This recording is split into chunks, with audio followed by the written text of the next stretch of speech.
இறைவா நீயே அனைத்தும். அன்புடன் அகத்திய மாமுனிவர் வாக்கு. திருவண்ணாமலை கார்த்திகை தீப ரகசியங்கள். அப்பன் அண்ணாமலையார் அன்னை உண்ணாமலை தேவியே கார்த்திகை தீபம் ஏற்றும் வேளையில் தரிசனம் காணும் ரகசியங்கள். சித்தன் அருள் 1057.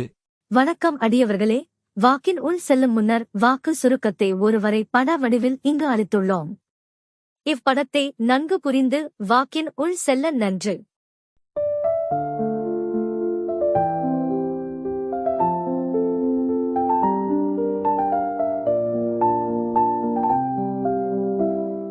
வாருங்கள் வாக்கின் உள் செல்வோம்.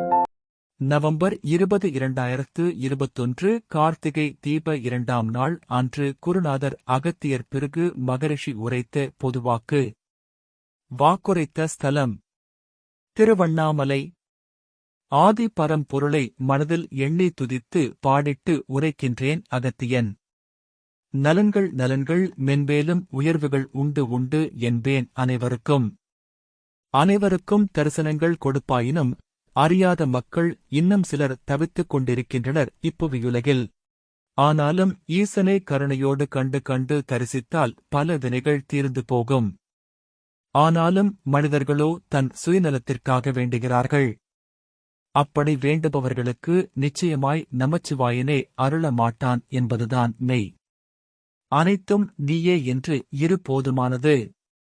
அனைத்தும் ஈசன் கருணையோடு ஈசன் செய்வான். இவ்வுலகத்தில் மிக்க கருணை உள்ளவன் ஈசன். நேற்றைய கார்த்திகை தீபம் ஏற்றிய தினம் பொழுதில் யாங்கள் சித்தர்கள் அனைவரும் ரிஷிமார்கள் அனைவரும் இங்கு வந்திருந்தோம். இவை மட்டுமில்லாமல் பல ஞானியர்களும் அருவமாக வந்து இவ்சூட்சுமத்தை காண பின் இம்மலையிலே திருவண்ணாமலை தங்கியிருந்தனர்.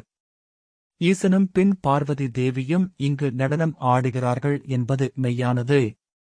ஒரு நாள் மட்டும் இக்கூத்து இங்கு நடக்கும் என்பேன்.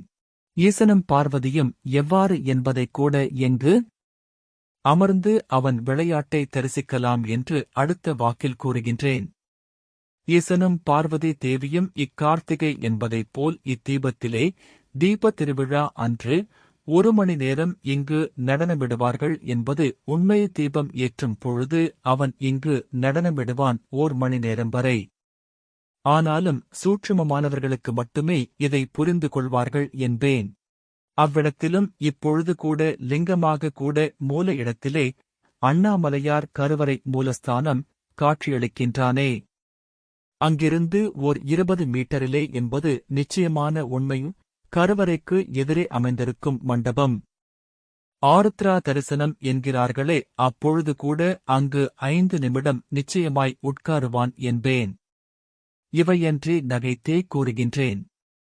இங்கு உட்காரும்போது அப்பனே ஈசனை தரிசித்து ஈசன் என்று தெரியாமல் மக்கள் சென்று விடுகிறார்கள்.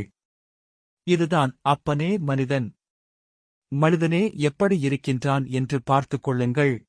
யானும் நாளைய தீபம் ஏற்றி 3ஆவது நாள் பொழுதிலே வலம் வருவேன். தீபம் ஏற்றிய பின் 3ஆவது நாள், 5ஆவது நாள், 7ஆவது நாள், 9ஆவது நாள் அனைத்து சித்தர்களும் ஞானியர்களும் வலம் வருவார்கள். அவ்நேரத்திலே மாலை நேரத்திலே நீங்களும் வலம் வருவது சிறப்பு என்பேன். அப்பனே இவ்விடத்திலிருந்து அனைவருக்கும் நல்லாசிகள் மீண்டும் வாக்குகள் செப்புகிறேன் விரிவாகவே. ஓம் அன்னை ஸ்ரீ லோபாமுத்ரா உடனுரை தந்தை அகத்திய மாமுனிவர் திருவடிகளில் சமர்ப்பணம். சர்வம் சிவார்ப்பணம்.